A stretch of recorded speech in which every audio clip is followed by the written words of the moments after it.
माखन में बड़ा प्रेम था। रोज प्रातः मां से माखन मांगा करते थे कन्हैया जी। तो प्रभु जी की एक बड़ी सुंदर उखल बंधन की लीला आती है। थोड़ा सा इस कथा की ओर चलते हैं। एक दिन सुबह सुबह कन्हैया सोकर के उठे और आंखों को मलते मलते माता यशोदा के पास आए और तोतली सी भाषा में कहने लगे कि मैया मैया, मुझे बड़ी भूख लगी, तो मुझे दूध पिला दे। तो उस समय यशोदा दही को मथ रही थी, दही को बिलो रही थी। जब लल्ला को देखा तो बात सल्या स्नेहमयी यशोदा। उस समय मस्तक से पसीने की बूंदें भी परिश्रम के कारण निकल रही थी। उन्होंने उस नेति को, रस्सी को छोड़ा और लल्ला को अपने पास बुलाया। गोदी में बिठा करके कन्हैया को दूध पिलाना आरंभ किया। लल्ला दूध पी रहे हैं। इतने में यशोदा को ध्यान आया कि मैंने तो एक दूध से भरा हुआ वासन रसोई में अग्नि के ऊपर रखा है। अगर उसे समय रहते नहीं उठाया गया तो दूध में उफान आ जाएगा और सारा दूध नीचे गिर जाएगा। इसलिए यशोदा ने सोचा कि पहले उस वासन को उठाती हूं, उसके बाद कन्हैया को दूध पिलाऊंगी। कन्हैया को गोदी से नीचे रखा और उस वासन को उठाने के लिए यशोदा चली गई। प्रभु जी बड़े नटखट थे। प्रभु जी ने जब देखा कि मेरी माता ने मुझे भूखा ही छोड़ दिया और दूध का वासन उठाने के लिए चली गई, तो कन्हैया सोचने लगे कि अरे देखो, मेरी मैया को मुझसे प्यारा दूध हो गया, मुझे भूखा छोड़ दिया और रसोई घर की ओर चली गई। तो कन्हैया को क्रोध आया है और प्रभु जी ने इधर उधर देखा तो घर के कोने में एक छोटा सा लोहे का डंडा कन्हैया को दिखा है। तो अब वहां तक कन्हैया पहुंचे और उस छोटे से लोहे के डंडे को हाथ में लिए तथा जिस मटकी में यशोदा दही को मथ रही थी उस मटकी के ऊपर उससे प्रहार कर दिया। अब वो मिट्टी का वासन तुरंत टूट गया और जैसे ये मटकी टूटी तो घर के अंदर दही बिखर गया, माखन बिखर गया। प्रभु जी को मटकी तोड़ने का इतना आनंद आया कि जितनी भी मटकियां वहां पर यशोदा ने रखी थी, एक एक करके कन्हैया ने सारी की सारी मटकियां तोड़ दी। दही माखन बिखरा है। तो पहले तो कन्हैया ने माखन खाया। अब कन्हैया सोचने लगे कि जब माता आएगी तो ये दृश्य देख करके पिटाई करेगी, तो पिटाई से बड़ा डरते थे प्रभु। अब सोचने लगे कि पिटाई से कैसे बच सकता हूं। तो कन्हैया के कुछ ग्वाल वाल सखा वो राजमहल के बाहर से आवाज लगा रहे थे कन्हैया को कि कन्हैया जल्दी आओ, खेलने के लिए देरी हो रही है। तो कन्हैया ने सोचा कि मटकी मैंने तोड़ी है, अगर पिटाई मेरे मित्रों की हो जाए, बोलिए आनंद कंद भगवान की, तो आनंद आ जाएगा। इसीलिए अब कन्हैया क्या करते हैं, 2 माखन के पेड़े हाथ में लिए और बाहर अपने मित्रों के पास चले आए। तो माखन में तो सभी के प्राण बसते थे।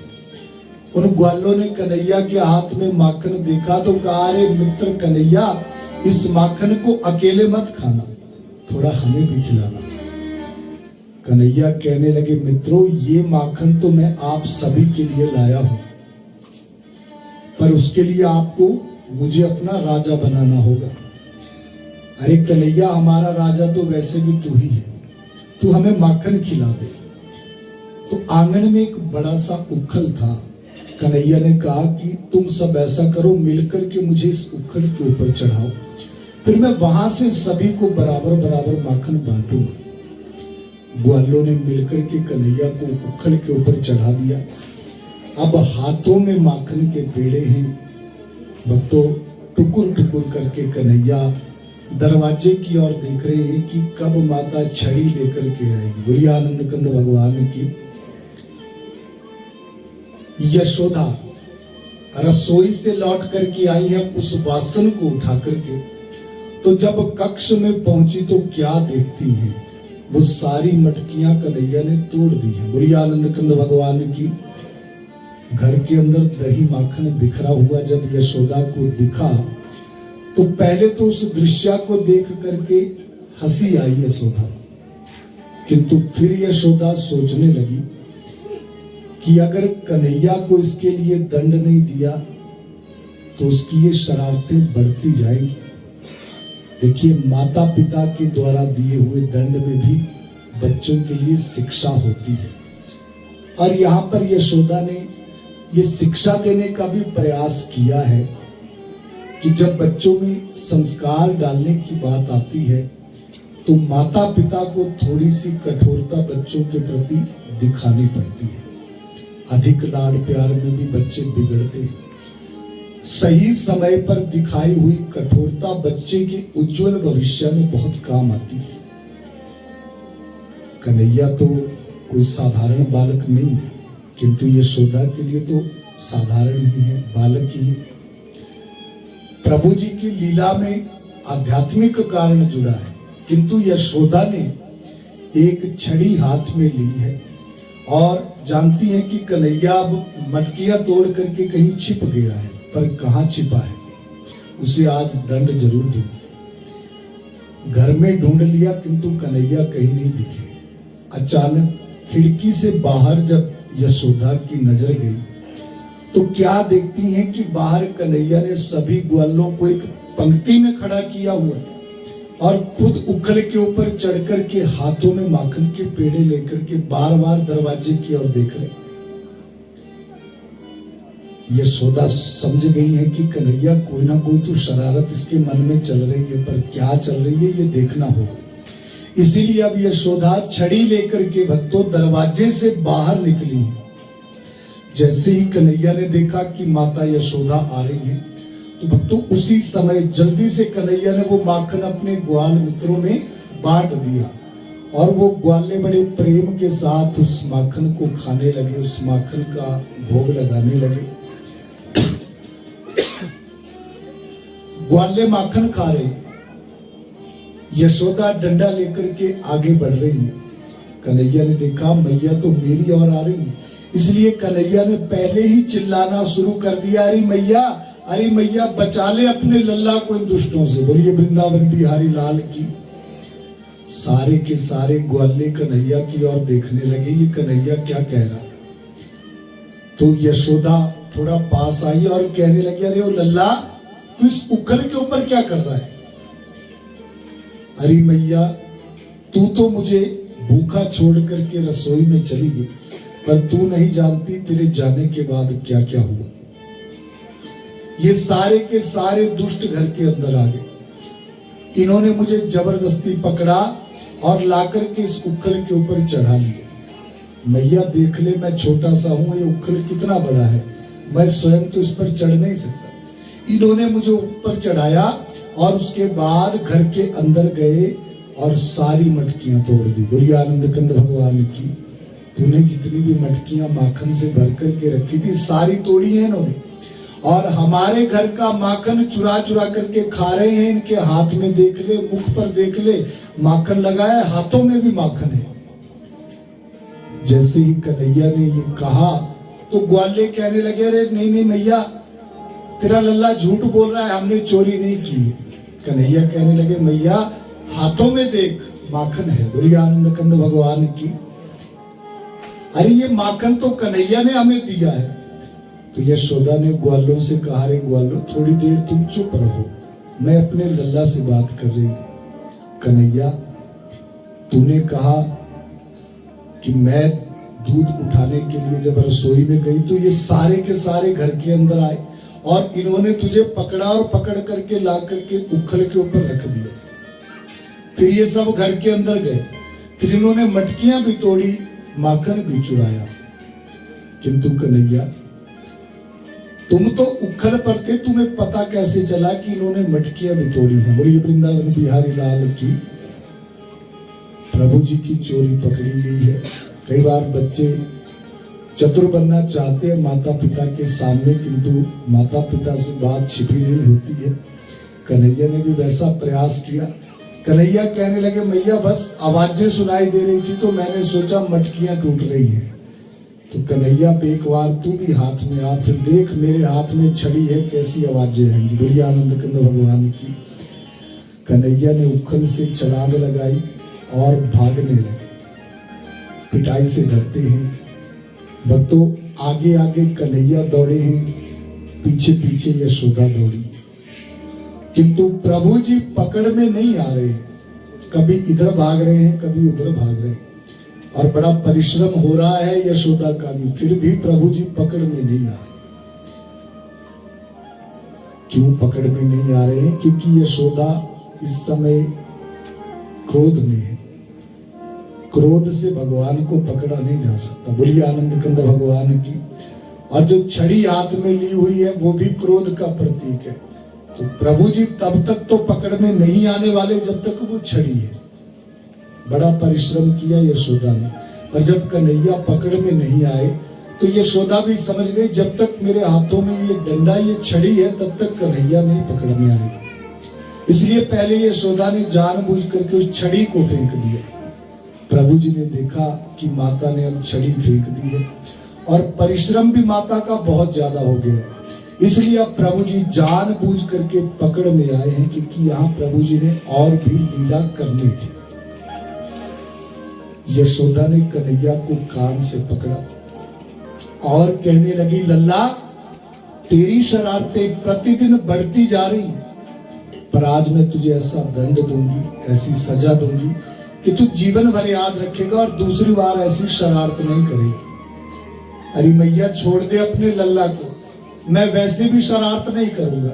नहीं लल्ला, तू ऐसे नहीं मानेगा, मुझे पता है। अरे मैया पिटाई मत करना, मुझे बहुत डर लगता है। मटकियां तोड़ने से पहले सोचना चाहिए था लल्ला तुम्हें, किंतु आज मैं तेरी पिटाई नहीं करूंगी, पर ऐसा दंड दूंगी कि तू उसे याद रखेगा। तो कन्हैया ने पूछा, मैया तू क्या करने वाली है मेरे साथ? तू इस उखल के ऊपर सभी का राजा बन रहा था, आज मैं तुझे पूरा दिन कड़ी धूप में इसी उखल के साथ बांध करके रखूंगी। तो कन्हैया कहने लगे, अरे मैया ऐसी सजा मत दे अपने लल्ला को। यशोदा ने कहा, क्यों? तो कन्हैया ने जो उत्तर दिया उसको सुनकर के पास में जो गुजरियां काम कर रही थी वो भी हंसने लग गए। कन्हैया कहने लगे, मैया अपने लल्ला की तरफ देख, एक तो तेरा लल्ला पहले से ही काला है, तू धूप में रखेगी मैं और काला हो जाऊंगा, कल को मेरे साथ कोई शादी भी नहीं करेगा। बोलिए वृंदावन बिहारी लाल की। जब नन्हे से कन्हैया ने तोतली सी भाषा में ये बात कही है, तो भक्तों यशोदा की सखियां कहने लगी कि यशोदा ऐसा लगता है कन्हैया के लिए दुल्हन तुम्हें बहुत जल्दी ढूंढनी पड़ेगी। यशोदा कहने लगी, कन्हैया शादी तो आज तेरी उखल के साथ होगी, तू चल उखल के पास। कन्हैया को उखल के पास यशोदा लाई और ग्वालों से कहा कि तनिक इस कन्हैया का ध्यान रखना, ये कहीं भागना नहीं चाहिए, मैं अभी एक रस्सी लेकर के आती हूं। यशोदा महल के अंदर गई और एक रस्सी लेकर के आई। भक्तों जब उस रस्सी से कन्हैया को यशोदा ने बांधने का प्रयास किया, उखल से घुमाया है उस रस्सी को, तो यशोदा क्या देखती है कि वो रस्सी 2 उंगल कम पड़ गई है, छोटी पड़ी। वही उमापति महादेव की। अरे ये रस्सी तो छोटी पड़ गई। तो यशोदा फिर से गई, एक और रस्सी लेकर के आई, उन दोनों रस्सियों को आपस में जोड़ा। जब फिर उखल से घुमाया और बांधने लगी तो फिर वो रस्सी 2 उंगल छोटी पड़ गई। बोलिए वृंदावन बिहारी लाल की। यशोदा को बड़ा आश्चर्य हो रहा है, एक रस्सी से बांधने लगी तब भी रस्सी 2 उंगल कम पड़ी। अरे 2 रस्सियां जोड़ी हैं फिर भी रस्सी 2 उंगल कम कैसे पड़ रही है? कन्हैया को तो मैं बांध करके ही छोड़ूंगी। फिर से यशोदा गई, घर में जितनी भी रस्सियां पड़ी थी सभी को लेकर के आई, एक के बाद एक रस्सी को जोड़ा। जब फिर घुमा करके बांधने लगी तो फिर वो रस्सी 2 उंगल कम पड़ी। बोली उमापति महादेव की। प्रभु जी मुस्कुरा रहे हैं, यशोदा समझ नहीं पा रही है कि ये रस्सी छोटी कैसे पड़ रही है। कहीं जब मैं अंदर जा रही हूं तो कन्हैया कोई शरारत तो नहीं कर रहा, किंतु बांधना तो है कन्हैया को। तो जो 2 उंगल कम पड़े थे वहां यशोदा ने अपनी चुन्नी लगा दी, पर कन्हैया को बांध दिया। बोलिए आनंद कंद भगवान की। तो प्रभु जी भी बंधन में आ गए हैं, क्योंकि प्रभु जी ने यहाँ पर और लीला करनी थी। यशोदा घर के कार्य करने लगे, वो ग्वालिनी थोड़ी देर वहां थी, वो भी वहां से चली गई। ग्वाले पास में खेल रहे हैं। अब कन्हैया ने भक्तों बड़ी सुंदर लीला दिखाई। एक हल्का सा झटका दिया और वो बड़ा सा उखड़ करके जमीन पर गिर गया। बोलिए वृंदावन बिहारी लाल की। तो सारे ग्वाले कन्हैया की ओर देखने लगे हैं, इतना बड़ा उखड़ गया। अब कन्हैया जी घुटनों के बल आगे बढ़ रहे और वो बड़ा सा उखल घसीटता हुआ पीछे पीछे आ रहा है। ग्वाले ये देख करके हैरान हो गए और एक दूसरे से कहने लगे, अरे मित्रों देखो कन्हैया की ओर। माता पिता सच कहते हैं कि माखन में बड़ी शक्ति होती है। बोली उमापति महादेव की। पता नहीं इस कन्हैया ने आज कितना ज्यादा माखन खा लिया है, इतने बड़े उखल को घसीट रहा है। प्रभु जी आगे बढ़े हैं और भक्तों को बड़ा सा उखल, आंगन में 2 बड़े बड़े वृक्ष लगे हुए थे सदियों से, उन वृक्षों में आकर के अटक गया। अब प्रभु जी ने एक झटका दिया है और तड़ातड़ की आवाज करते हुए वो 2 बड़े बड़े वृक्ष नीचे गिर गए। बोलिए आनंद कंद भगवान की। इन वृक्षों में से 2 पुरुष निकले हैं जिन्होंने कन्हैया के चरणों में वंदन किया है, प्रणाम किया है। एक विमान आया, उस विमान में वो दोनों बैठे और वहां से चले गए। कौन थे भक्तों? ये दोनों थे नल कुंवर और मणिग्रीव। कुबेर जी के ये पुत्र थे। एक बार इन्होंने वारुणी पी करके नारद जी का अपमान किया था, तो नारद ने इन्हें शाप दिया था कि तुम रहते तो देवलोक में हो, किंतु तुम्हारी बुद्धि जड़ की तरह है, इसलिए मैं शाप देता हूं, तुम्हें जड़ योनि में जाना पड़ेगा। तो ये नल कुंवर और मणिग्रीव नारद के चरणों में फूट फूट करके रोने लगे। अरे हमारे अपराध के लिए आपने हमें दंड तो दिया, पर ये दंड बड़ा भयंकर है। जड़ योनि की प्राप्ति होना, वृक्ष योनि की प्राप्ति होना, अर्थात 84 लाख में जाना। बोलिए आनंद कंद भगवान की। और भक्तों देखिए, 84 लाख में से किसी भी जीव का कल्याण तभी संभव है यदि स्वयं भगवान किसी का उद्धार करे, अन्यथा 84 में से कल्याण नहीं होता। पाप पुण्य, सत्य असत्य, धर्म अधर्म, ये मनुष्य को प्रभावित करते हैं। 84 लाख में पड़े हुए किसी भी जीव को नहीं, उसके लिए इनका कोई महत्व नहीं होता। आपने देखा होगा कई बार एक जीव दूसरे जीव को अपना आहार भी बना लेता है, तो ऐसा नहीं है कि उसका पाप उसे लगता है, क्योंकि वो पहले ही 84 भोग रहे, जहां पाप पुण्य का अर्थ नहीं। ये नल कुंवर मणिग्रीव भी रो रहे हैं, 84 में भेज रहे हैं आप, तो हमारा उद्धार कल्याण कैसे होगा। तब भक्तों अपने शाप को विमोचित करके नारद ने कहा कि नल कुंवर मणिग्रीव तुम्हें जड़ योनि में तो जाना पड़ेगा, किंतु फिर उसके बाद तुम देवलोक में पुनः स्थान पालोगे, क्योंकि तुम्हारा कल्याण, तुम्हारा उद्धार स्वयं भगवान विष्णु जी करेंगे, जब वो 16 कला संपूर्ण अवतरित होंगे कृष्ण के रूप में। बोलिए आनंद कंद भगवान की। तो अपने भक्त नारद के वचनों को प्रभु जी ने यहाँ पर सत्या किया, नल कुंवर और मणिग्रीव के ऊपर अपनी कृपा बरसाई है।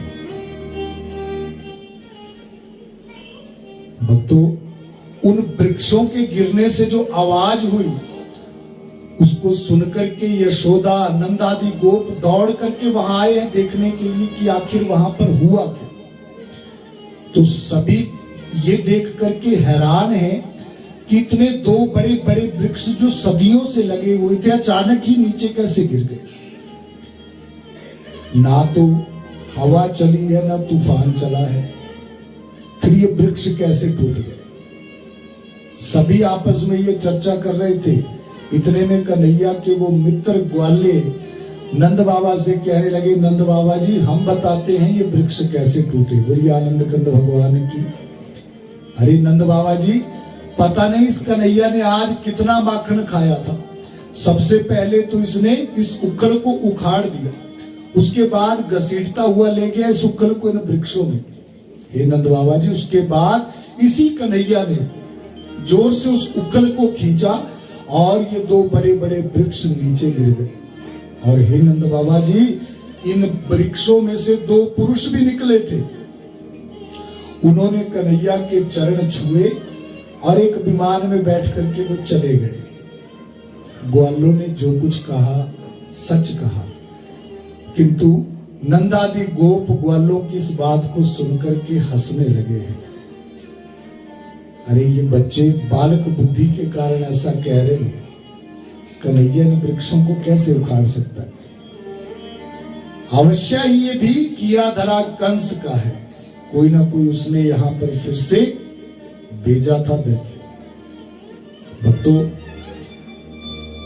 देखिए, नल कुंवर मणिग्रीव जी का प्रभु जी ने उद्धार किया उखल बंधन की लीला के साथ।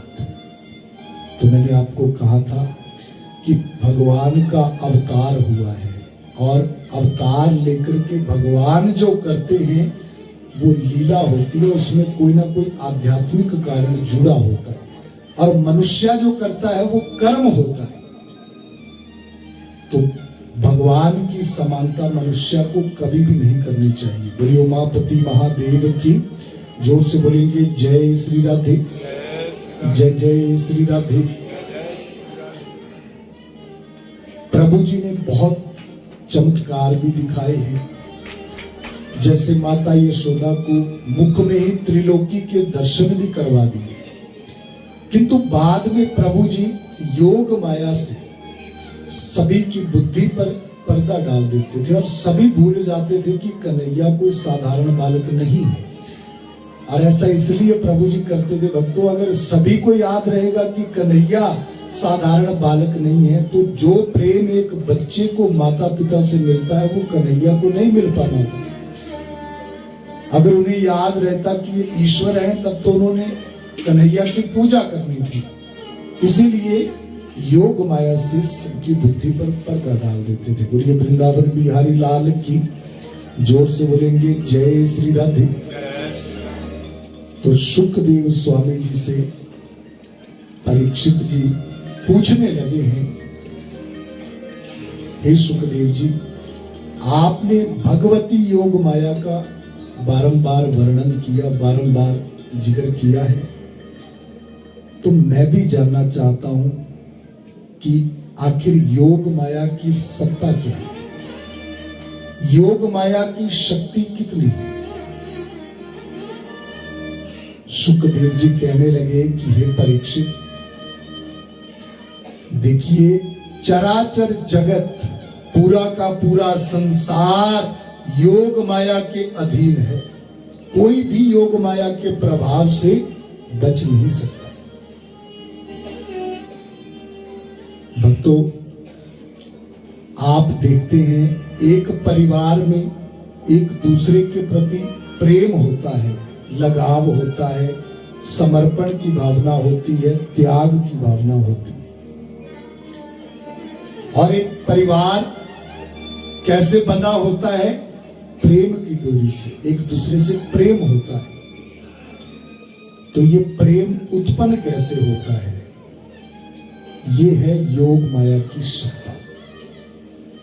क्योंकि वैसे अगर हम विचार करें तो भक्तों, जब मनुष्य इस संसार में आता है तो जरा सोचिए, हमारे साथ क्या उस समय कोई साथ आया था? बोलिए वृंदावन बिहारी लाल की।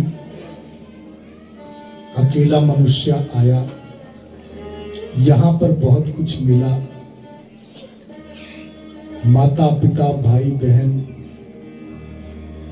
इन संबंधों से बंधा मनुष्य, और इनमें जो प्रेम उत्पन्न हुआ ये हुआ योग माया के कारण। और ब्रह्मा जी की सनातनी सृष्टि की वृद्धि के लिए ये बहुत जरूरी है।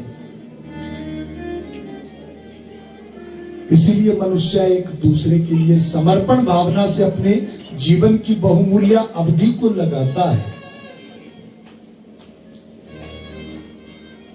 अब जो प्रेम एक परिवार का सदस्यों का आपस में होगा वो किसी बाहर वाले से नहीं होगा। हालांकि मनुष्य आया अकेला है। देखिए ये कहते हैं कि मनुष्य इस संसार में खाली हाथ आया और खाली हाथ जाएगा। यहां पर आपको जो कुछ भी मिला है वो यहीं पर छोड़ना पड़ेगा। पर अगर हम गंभीरता से विचार करें तो इसमें भक्तों एक बात और जोड़नी चाहिए कि जब मनुष्य आता है तो खाली नहीं आता, क्योंकि जब आता है तो कम से कम ये शरीर साथ होता है, पर जाते समय ये भी नहीं जाएगा। बोलिए आनंद कंद भगवान की। आते समय कम से कम ये साथ था, जाते समय ये भी नहीं जाएगा।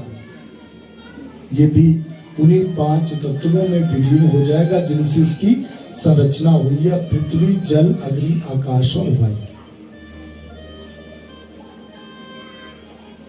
तो ये योग माया की सत्ता से संसार चल रहा है।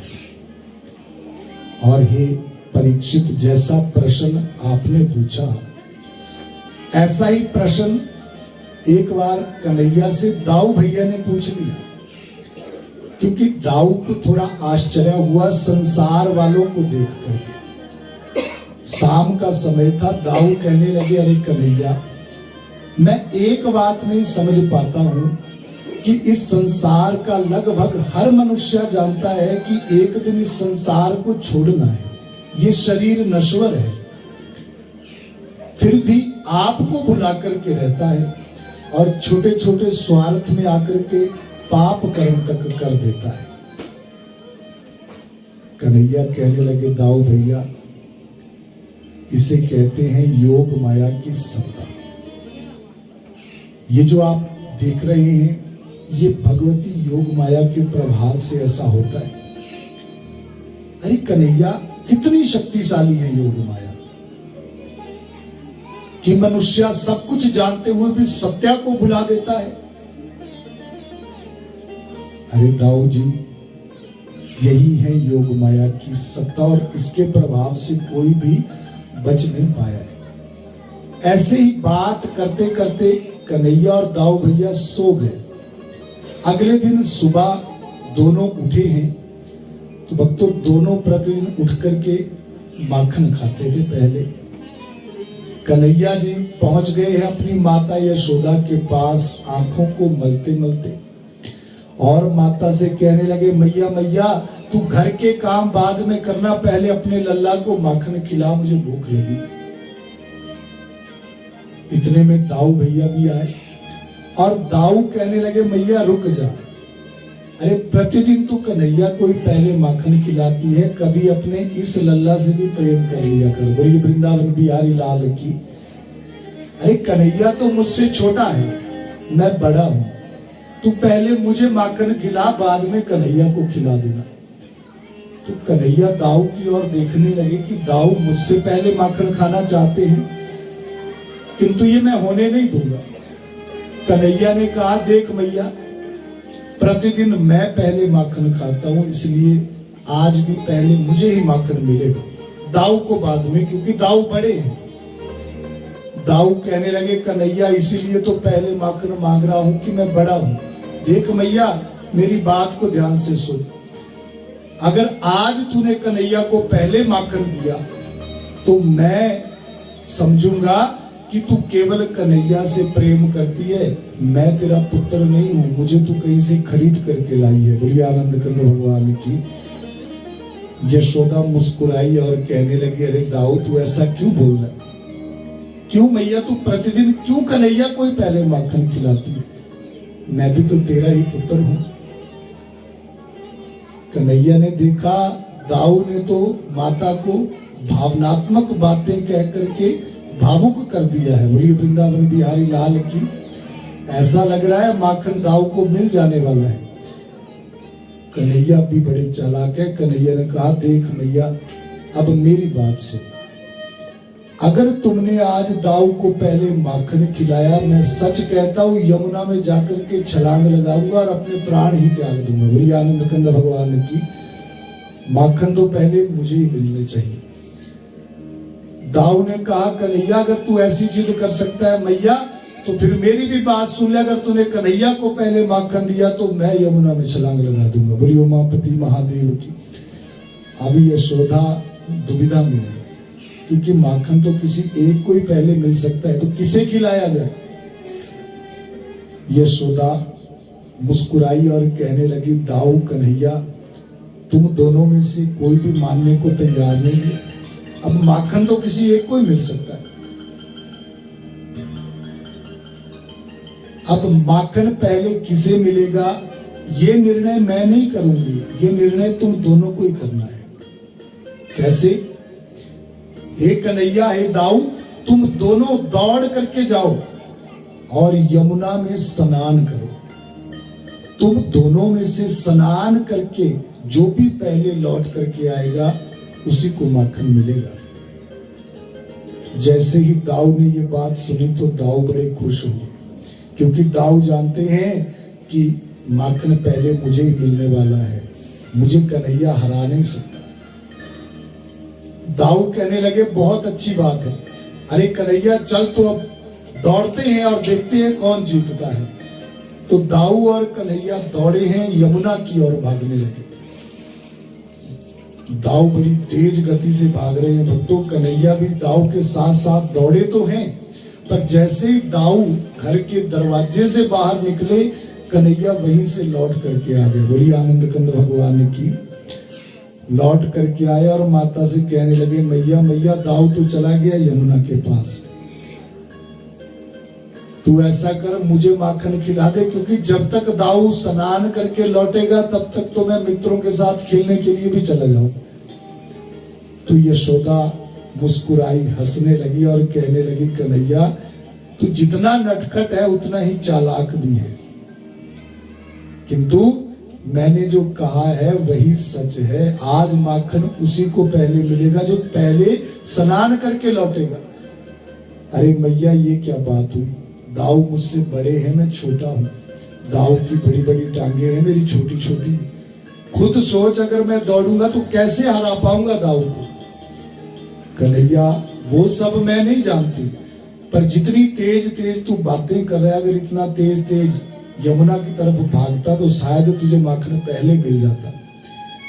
कन्हैया समझ चुके हैं कि इधर माता तो मानने वाली नहीं है, अगर माखन पहले खाना है तो कुछ और करना होगा।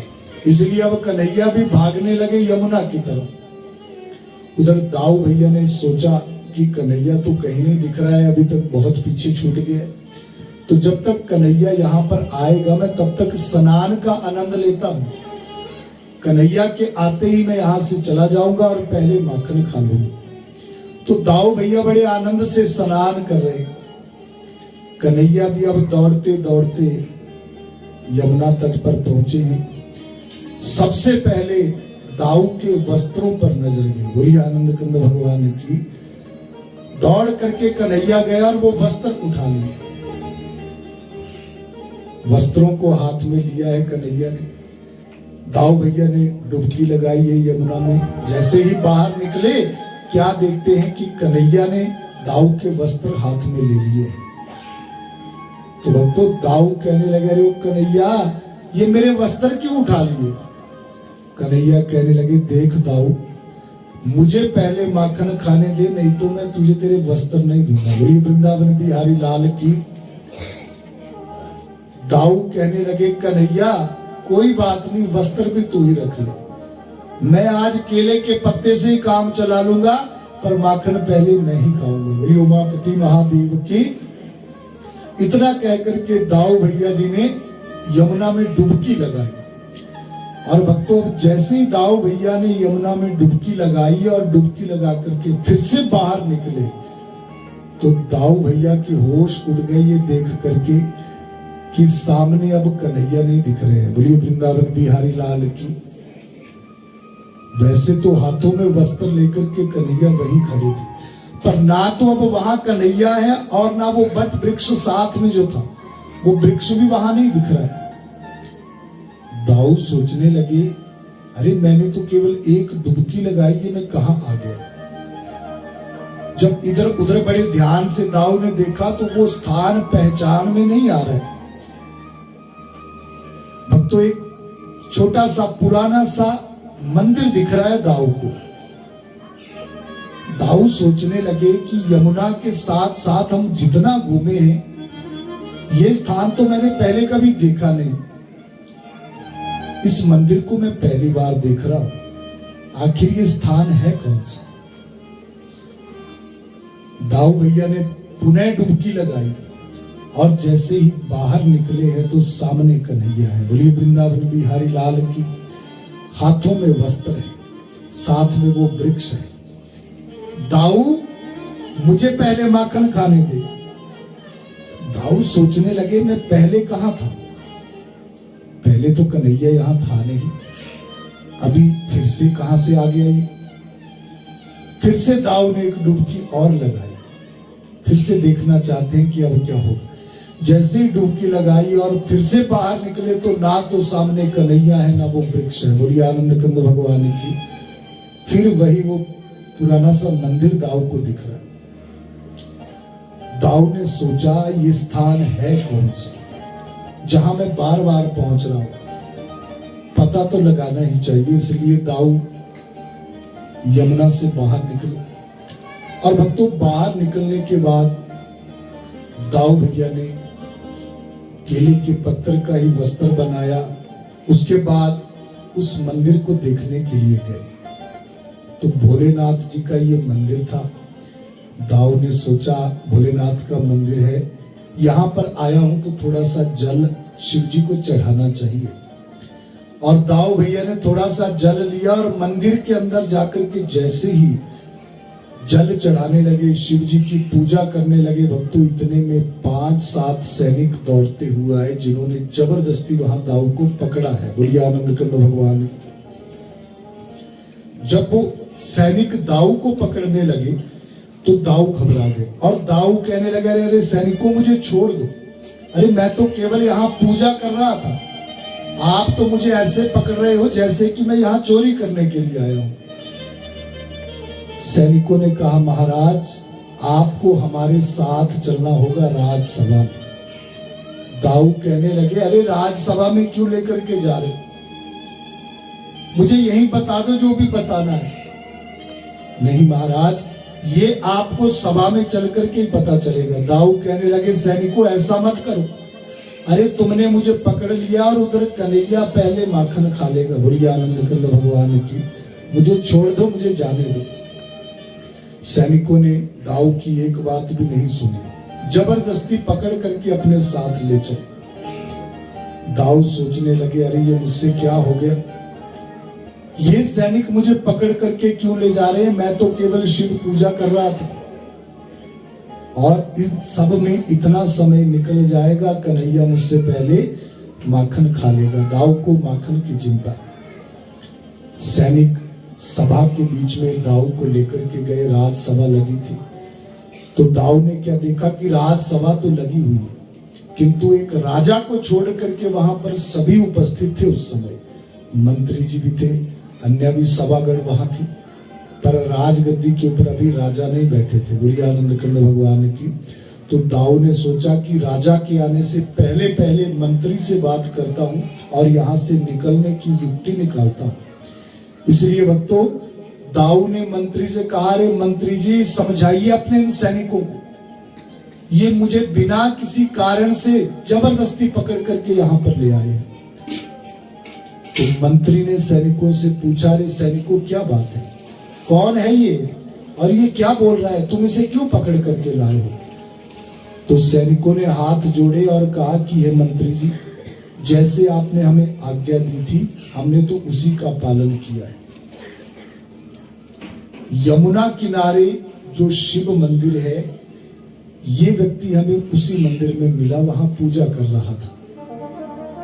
अच्छा, ये पूजा कर रहा था। अरे सैनिकों, तब तो आपने बहुत अच्छा किया जो इसे यहां ले आए। दाऊ भैया डर गए। अरे मंत्री जी, आप क्या कह रहे हैं? मैं नहीं जानता कि आपके राज्य में पूजा करना भी अपराध है। मंत्री कहने लगे, अरे नहीं नहीं, पूजा करना अपराध नहीं है। अरे अगर अपराध नहीं है तो फिर इस तरह से मुझे पकड़ करके यहाँ पर क्यों लाया गया? अरे महाराज, थोड़ा धैर्य रखिए, सब कुछ बताएंगे हम आपको पकड़ करके लाने के पीछे एक बहुत बड़ा कारण है। बोलिए आनंद कंद भगवान की। कैसा कारण? तो जब मंत्री ने वो कारण दाऊ को सुनाया तो आश्चर्य भी हो रहा है दाऊ को, और प्रसन्नता इतनी हो रही है कि फूले नहीं समा रहे हैं दाऊ भैया। आखिर ऐसा क्या कहा मंत्री ने? मंत्री ने कहा कि देखो महाराज, आप जो भी हैं, हम आपका नाम तो नहीं जानते, किंतु हम आपको बताना चाहते हैं कि हमारी ये जो नगरी है, अचानक इस नगरी के जो राजा थे उनकी मृत्यु हो गई। अब राजा के जो आगे बच्चे हैं वो इस योग्य नहीं है कि वो राजगद्दी पर बैठ सके या राजपाट को संभाल सके। तो ऐसे में प्रश्न ये उठा कि आखिर राजगद्दी किसे दी जाए, राजगद्दी पर किसे बिठाया जाए। तो हम सभी ने मिलकर के ये निर्णय लिया था कि जो भी आज सुबह सबसे पहले शिव मंदिर में पूजा करेगा उसी को गद्दी दी जाएगी। बोलिए आनंद कंद भगवान की। अब दाऊ सोचने लगे कि कहीं वो भाग्यशाली मैं ही तो नहीं जिसने पहली पूजा की है। इसलिए दाऊ ने भी जल्दी से पूछा, अरे महाराज मंत्री जी, तो बताइए किसने पूजा की है? मंत्री कहने लगे, महाराज आपने। बोलिए आनंद कंद भगवान की। इसीलिए तो आपको यहाँ पर लाए हैं। अब दाऊ भूले हैं माखन को। बोलिए उमापति महादेव की। सामने राजगद्दी है और दाऊ सोचने लगे कि मैं इतना भाग्यशाली हूं, बैठे बिठाए ही राजपाट मिल रहा है यहां। तो मेरे समान भाग्य किसी दूसरे का नहीं हो सकता।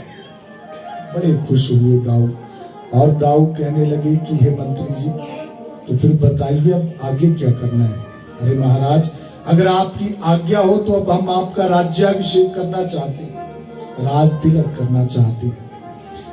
अरे शुभ कार्य में देरी नहीं होनी चाहिए मंत्री जी, जल्दी से तैयारियां शुरू करो। भक्तों, दाऊ भैया के राज तिलक की बड़ी धूमधाम से तैयारियां आरंभ हो गई। और देखिए, राजगद्दी के ऊपर दाऊ भैया को बिठाया गया है। राजा का जो मुकुट था वो पहनाया गया बलदाऊ को। बोलिए आनंद कंद भगवान की। और दाऊ भैया की खुशी का ठिकाना नहीं। अरे मैं तो राजा बन गया, बैठे बिठाए मुझे राजपाट भी मिल गया। मेरे समान भाग्य किसी दूसरे का नहीं हो सकता। भक्तों, राज तिलक होने के बाद उस सभा में देखिए क्या होता है। 4 सुंदरियां अपने हाथों में थालियां लेकर के, और उन थालियों में नाना प्रकार के मिष्ठान थे। उन मिष्ठानों को लेकर के उस सभा में आती हैं। तो उनको देखते ही दाऊ भैया ने मंत्री से पूछा, हे मंत्री जी, ये सुंदरियां कौन हैं जो इस सभा में मिठाई लेकर के आ रही हैं? तो मंत्री जी कहने लगे कि हे महाराज, ये सुंदरियां हमारी 4 रानियां थी। बोलिए वृंदावन बिहारी लाल की। आपसे पहले जो यहाँ राजा थे, ये उनकी 4 रानियां हैं। तो दाऊ कहने लगे, ये मिष्ठान लेकर के मेरी और क्यों आ रही है? तो मंत्री कहने लगे, अरे महाराज, अब राजा आप हैं तो रानियां कहाँ जाएंगी? बोलिए वृंदावन बिहारी लाल की। वो भी तो आपके पास आएंगी, आपका मुंह मीठा करवाने के लिए आ रही है। तो दाऊ कहने लगे, अच्छा अच्छा मंत्री जी, तो ये रानियां भी मिल रही है? बोला, हाँ महाराज, रानियां भी आपकी हैं। दाऊ बड़े खुश हुए। अरे राजपाट तो मिला ही मिला, साथ ही साथ में रानियां भी मिल रही हैं, वो भी एक नहीं एक साथ चार चार। बोलिए वृंदावन बिहारी लाल की। उन रानियों ने दाऊ का मुंह मीठा करवाया और दाऊ ने उन चारों को अपने पास बिठा लिया। वो चारों बैठी थी। इतने में भक्तों क्या हुआ, 10-12 छोटे छोटे बच्चे भी उस सभा में आए। बोलिए आनंद कंद भगवान की। दाऊ ने मंत्री से पूछा, मंत्री जी अब इन बच्चों का इस सभा में क्या काम? मंत्री कहने लगे, महाराज आपसे पहले जो राजा थे ये उनके 12 बच्चे हैं। बोलिए उमापति महादेव की। तो दाऊ कहने लगे, क्या ये भी मुझे मिल रहे हैं? बोला हाँ महाराज ये भी आपको मिल रहे हैं। दाऊ कहने लगे, ये तो आनंद आ गया। देखते ही देखते दाऊ का एक बहुत बड़ा परिवार बन गया है। 4 रानियां हैं, 12 बच्चे हैं। कभी एक बच्चा बीमार होता है तो दाऊ परेशान हो रहे हैं। बोलिए वृंदावन बिहारी लाल की। कभी दूसरा बीमार हो रहा है तब परेशान हो रहे हैं। 4 रानियां थी, कभी वो आपस में लड़ती थी तब भी दाऊ परेशान हो जाते थे। उनको समझाते थे, किसी तरह शांत करवाते थे। भक्तों ऐसा व्यस्त जीवन दाऊ का हो गया वहां पर राजपाट को संभालने के बाद कि ना कन्हैया की याद है ना माखन की याद है। बोलिए वृंदावन बिहारी लाल की। और दाऊ को वहीं पर राजपाट करते हुए अब समय बीतने लगा, अवधि बीतने लगी। तो थोड़ा समय दाऊ ने वहां व्यतीत नहीं किया भक्तों, पूरे 32 वर्ष। बोलिए वृंदावन बिहारी लाल की। कितने? 32 वर्ष। 32 वर्ष व्यतीत कर दिए। 32 वर्षों के बाद अचानक एक दिन क्या घटना घटी कि दाऊ के जीवन का ये बड़ा दुख देने वाला समय आया, क्योंकि जो उनकी सबसे बड़ी रानी थी अचानक उसकी मृत्यु हो गई। बोलिए आनंद कंद भगवान की। तो उस मृत्यु से दाऊ बड़े दुखी हुए, क्योंकि भक्तों बड़ी रानी से दाऊ बड़ा प्रेम करते थे। आंख भर आई दाऊ की। मंत्री से कहा, हे मंत्री जी ऐसा लग रहा है आज मैं अधूरा हो गया। बड़ी रानी का साथ छोड़ रहा है, ये मेरे लिए बहुत पीड़ा देने वाला है, वेदना देने वाला है। तो मंत्री ने कहा कि महाराज हम समझ सकते हैं, किंतु इसमें क्या किया जा सकता है? जाने वाला तो चला गया है, जो रह जाते हैं उनके कुछ कर्तव्य होते हैं वो निभाने चाहिए। तो आप भी अब हौसला रखिए और उन कर्तव्यों का निर्वाह करिए। हाँ मंत्री जी आप ऐसा करिए, महारानी के अंतिम संस्कार की तैयारी करवाइए और उसके अंतिम संस्कार में मुझे शुद्ध चंदन की लकड़ी चाहिए। बोलिए वृंदावन बिहारी लाल की।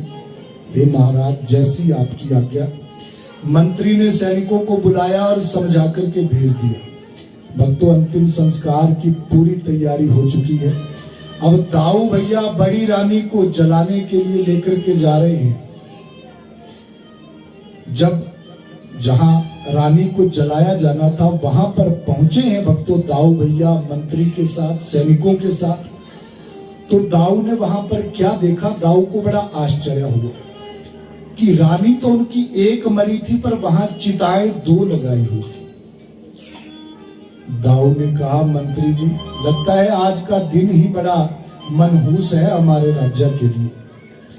महाराज वो तो है, किंतु मुझे बताओ एक तो रानी की मृत्यु हुई है, दूसरी किसकी हुई है? मंत्री कहने लगे महाराज जहां तक मैं जानता हूं और तो किसी की मृत्यु नहीं हुई है। तो भक्तों दाऊ कहने लगे अरे मंत्री सामने तो देखो, 2-2 चिताएं लगाई हैं और वो भी इतने पास पास, थोड़ा दूरी पे लगानी चाहिए। तो मंत्री कहने लगे कि हाँ महाराज किंतु किसी और की मृत्यु नहीं हुई है। तो दाऊ ने पूछा फिर ये दूसरी चिता किसके लिए? तो मंत्री कहने लगे महाराज क्या आप नहीं जानते किसके लिए? बोलिए वृंदावन बिहारी लाल की। मंत्री जी मुझे कैसे पता होगा? तो अब मंत्री ने समझाया है कि ये दूसरी चिता क्यों लगाई गई है। मंत्री कहने लगे महाराज आपने सती प्रथा के बारे में सुना होगा। दाऊ कहने लगे हाँ वो तो मैंने सुना है। पहले ऐसी प्रथा होती थी कि जब किसी का पति मर जाता था तो पत्नी को साथ में जिंदा जला देते थे, सती कर देते थे। पर वो प्रथा तो खत्म हो चुकी है। हाँ महाराज, वो प्रथा तो खत्म हो चुकी है, किंतु लगता है आप ये नहीं जानते कि हमारे राज्य में उससे उल्टी प्रथा है। यहाँ पर है सता प्रथा। बोलिए वृंदावन बिहारी लाल की। दाऊ कहने लगे सता प्रथा ये कैसी प्रथा हुई? बोला महाराज, जैसे सती प्रथा में पति के साथ पत्नी को सती करते थे, हमारे राज्य में उससे उल्टी प्रथा है। यहाँ अगर किसी की पत्नी मर जाए तो पति को सता करते हैं। अब दाऊ सोचने लगे पति कौन है? वो तो मैं हूं। दाऊ कहने लगे अरे मंत्री, ये क्या कह रहे हो? तुम किसको सता करने की बात कर रहे हो? बोला महाराज, पत्नी किसकी मरी है? दाऊ कहने लगे कि मैं सता नहीं होने वाला, तुम नगरी का राजा किसी और को ही बना लो। बोला महाराज, आपके सता होने के बाद वो तो वैसे भी और ही बनने वाला है। बोलिए उमापति महादेव की। अरे मैं इस नगरी का राजा हूं, इस प्रथा को अभी बदलो। मंत्री कहने लगे आप राजा हैं, इसलिए तो आपको प्रथा का पालन करना और भी जरूरी हो जाता है। अगर आप प्रथा का पालन नहीं करेंगे तो फिर प्रजा कहां से करेगी? दाऊ कहने लगे मैं सता नहीं होने वाला। मंत्री कहने लगे महाराज, सता कौन होना चाहता है, किंतु ये सैनिक जबरदस्ती करते हैं। बोलिए आनंद कंद भगवान की। दाऊ ने चारों ओर देखा तो उनकी ही सेना है, उनके ही सैनिक हैं, पर दाऊ भाग भी नहीं सकते। मंत्री ने कहा रे सैनिकों, ऐसा करो जल्दी से इस राजा को अब स्नान करवाओ और चिता के ऊपर लेटाओ। दाऊ बैठ गए, बोला मैं स्नान भी नहीं करूंगा, ना मैं सता हूंगा। ये नहीं मानने वाले। सैनिकों, जबरदस्ती राजा को स्नान करवाओ। भक्तों, दाऊ ने बहुत मना किया, पर सैनिकों ने दाऊ की एक भी बात नहीं सुनी और जबरदस्ती दाऊ को पकड़ा है और स्नान करने के लिए दाऊ का जबरदस्ती धक्का दे दिया यमुना में। यमुना में गिरे हैं दाऊ, बहुत ही घबराए हुए। जैसे ही बाहर निकले तो सामने कन्हैया है। बोलिए वृंदावन बिहारी लाल की। हाथों में वस्त्र है। अरे दाऊ, मुझे पहले माखन खाने दे। भक्तों, दाऊ ने जैसे ही ये बात सुनी, दाऊ के होश उड़ गए। दाऊ बड़े ध्यान से देख रहे हैं कन्हैया की। अरे ये कन्हैया अभी भी यहीं पर खड़ा हुआ है वस्त्र लेकर के। मैंने उधर 32 वर्ष राजपाट भी भोग लिया। बोलिए आनंद कंद भगवान की। फिर से दाऊ ने डुबकी लगाई। जब फिर बाहर निकले तो भक्तों, मंत्री कहने लगे कि बहुत हो गया स्नान, अब बाहर निकल जाओ। दाऊ ने सोचा इधर जाना ठीक नहीं है, फिर से जल्दी से डुबकी लगाई। जब फिर बाहर निकले तो सामने कन्हैया है, हाथों में वस्त्र है और यही कह रहे हैं दाऊ मुझे माखन खाने दे। दाऊ कहने लगे कन्हैया मेरे वस्त्र लौटा दे मुझे। बोलिए वृंदावन बिहारी लाल की। दाऊ तू मुझे पहले माखन खाने देगा? अब दाऊ सोचने लगे क्या कहूं। हाँ कन्हैया, तू ही पहले माखन खा लेना, क्योंकि अब डुबकी लगाने की हिम्मत मुझ में नहीं है। अगर अब डुबकी लगाई तो सीधे सता। बोलिए आनंद कंद भगवान की।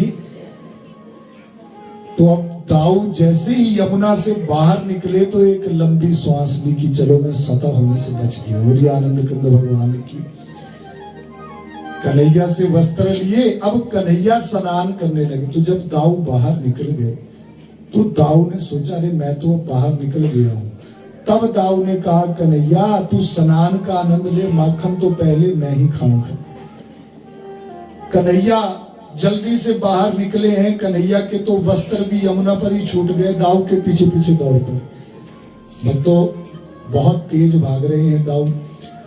दौड़े तो कन्हैया भी हैं, किंतु फिर भी दाऊ बड़े थे, इसलिए सबसे पहले कन्हैया से भी पहले कौन पहुंचे हैं? यशोदा के पास दाऊ भैया जी। बोलिए आनंद कंद भगवान की। और पहुंचते ही दाऊ ने कहा मैया देख मैं पहले आया हूं, इसलिए पहले माखन मुझे मिलेगा। इतने में कन्हैया भी दौड़ते दौड़ते पहुंचे और कहने लगे मैया मैया इस दाऊ को माखन मत देना। अरे आगे तो मैं ही था, पर इसने बाहर मेरा धक्का दे दिया, मैं नीचे गिर गया। बोलिए आनंद कंद भगवान की। यशोदा कहने लगी कन्हैया आज मैं तेरी बातों में आने वाली नहीं हूं। मैंने तुझे पहले ही कहा था कि माखन उसी को पहले मिलेगा जो पहले आएगा। तो आज माखन किसे मिलेगा? दाऊ को। पर क्या आपको लगता है कन्हैया ऐसा होने देंगे? भक्तों, कन्हैया ने दाऊद से सीधा सीधा पूछा, अरे दाऊद, तुमने यमुना पर क्या बोला था कि तू पहले माखन खा लेना? तो दाऊद मुकर गए। दाऊद कहने लगे, कन्हैया मैंने कब कहा था ऐसा? अरे अगर तुझे पहले माखन देना होता तो फिर इतनी दौड़ क्यों लगानी थी? कन्हैया कहने लगे, अच्छा दाऊद मैं समझ गया, चल कोई बात नहीं, तू ही पहले माखन खा लेना, पर माखन पहले से खाने से पहले मेरी एक बात सुन। हाँ कन्हैया बोला नहीं, माता के सामने नहीं, बोली वृंदावन बिहारी लाल की, थोड़ा कोने में आ। दाऊ कहने लगे, कोने में तू ऐसा क्या बोलेगा? अरे दाऊ तुम कोने में तो आओ। दाऊ आ गए कोने में। हाँ कन्हैया बोल, क्या बोलना चाहता है? कन्हैया कहने लगे, देख दाऊ, मुझे पहले माखन खाने दे, नहीं तो माता को बता दूंगा तू सता होने वाला था। बोलिए वृंदावन बिहारी लाल की। दाऊ कहने लगे, कन्हैया तुझे कैसे पता? दाऊ मैं सब जानता हूँ, मुझे पहले माखन खाने देने तो माता को बता दूंगा। तेरी 4 रानियां भी थी। बोली आनंद कंद भगवान। अरे कन्हैया धीरे बोल, कहीं माता ना सुन ले। दाऊ मुझे माखन खाने दे, नहीं तो बता दूंगा तेरे 12 बच्चे भी थे। बोली आनंद कंद भगवान की। कन्हैया के सामने दाऊ ने हाथ जोड़ दिए, बोला कन्हैया चुप हो जा, ये बात माँ के सामने मत कहना, बड़ी मुश्किल से बच करके आया हूं वहां से। ऐसा कर, माखन पहले तू ही खा ले, मैं कुछ नहीं कहूंगा। तो पहले माखन किसने खाया? कन्हैया ने। पर कुछ प्रश्न दाऊ के मन में चल रहे हैं, और केवल दाऊ के मन में नहीं, आपके मन में भी चल रहे होंगे कि ऐसा कैसे होता है। इधर दाऊ ने 32 वर्ष व्यतीत कर दिए, उधर कन्हैया वस्त्र लेकर के खड़ा रहा, इंतजार करता रहा। बोलिए आनंद कंद भगवान की। तो भक्तों, ये है योग माया। और ऐसा नहीं किसके प्रभाव से केवल दाऊ ने ऐसा देखा, बहुत बार ऐसा हमारे आपके साथ भी होता है। बोलिए आनंद कंद भगवान की। कई बार आप सोने के बाद सपना देखते हैं। भक्तों, पूरा जीवन भी बीत जाता है सपने में, वास्तव में उतना समय बीता नहीं होता जितना आपको ऐसा लगता है कि सपने में हमने तो पूरा जीवन भी जी लिया। कई बार तो अपनी मृत्यु तक को मनुष्य देख, वो क्या है? तो वही है योग माया की सत्ता। और देखिए, जब आप सपने में जाते हैं तो कुछ भी साथ नहीं लेकर के जाते, पर वहां पर आपको बहुत कुछ मिल जाता है। और वहां पर आप सपने में अगर आपको उपभोग की वस्तुएं मिली हैं तो आप उपभोग का आनंद भी लेते हैं, उठाते हैं, पर उस समय आपको बिल्कुल भी ये स्मरण नहीं होता कि ये कोई सपना है। ऐसा लगता है सच में हो रहा है ऐसा। परंतु जब सपना टूटता है तब ज्ञान होता है कि मैं तो सपना देख रहा था। बोलिए आनंद कंद भगवान की। होता ऐसा कि नहीं होता? सपने में कई बार आप राजा बन जाते हैं, बहुत सारी सेवक दासियां होती हैं, कहीं खाने पीने की स्कीम होती ना, जो बड़े बड़े लड्डू मिली जाए सपने से। बोलिए वृंदावन बिहारी लाल की। पर कई बार ढोए लड्डू मुंह अधिका है रहूंगा तो वहां आंखें खुल जाए, उसे लड्डू नहीं जाते। बोलिए वृंदावन बिहारी लाल की। भक्तों, नहीं आया सपने में से कुछ, वो वहीं रह गया। वैसे ही है ये संसार, ये जीवन भी एक सपने की तरह है। जब इसका आरंभ हुआ, यहाँ पर आपको बहुत कुछ मिल गया, परिवार मिला है और उपभोग करने की वस्तुएं मिली हैं, किंतु भक्तों ये सपना एक दिन टूटेगा, उस दिन सच्चाई सामने आएगी। यहाँ पर मनुष्य, मैंने कहा, दुखी हो जाता है जब कोई उसका अपना प्रिय बिछुड़ जाए, तब भी दुखी होता है, और भी दुख के कारण है। पर मनुष्य का यहाँ दुखी होना बिल्कुल उसका भ्रम है, व्यर्थ है वो दुखी होना। ऐसा कुछ नहीं है जो हम साथ लाए थे जो हमने यहाँ पर खो दिया। जो कुछ मिला है यही मिला है, यहीं पर छूटने वाला है। यही भक्तों जीवन की सच्चाई है। और भगवती योग माया की इस सत्ता को समझिए, ये भी जरूरी है। पर समय रहते इनकी सत्ता को समझ करके भगवान के चरणों से जुड़ना भी मनुष्य के लिए उतना ही जरूरी होता है। आपने संसार के प्रति तो अपने कर्तव्य निभा दिए, पर भक्तों अपने लिए और उसके लिए जिसने ये संसार दिखाया, जिसने ये चोला दिया, उसके प्रति जो हमारा दायित्व, जो हमारा कर्तव्य बनता है, उसके लिए भी थोड़ा सा समय जरूर निश्चित करना चाहिए। बोलिए वृंदावन बिहारी लाल की, तभी ये जीवन सफल माना जाता है। तो बहुत बहुत धन्यवाद आप सभी भक्तों का आज की कथा में सम्मिलित होने के लिए, भाग लेने के लिए। प्रभु जी से प्रार्थना है कि प्रभु जी इस कथा का आपको पूरा फल प्रदान करें। तो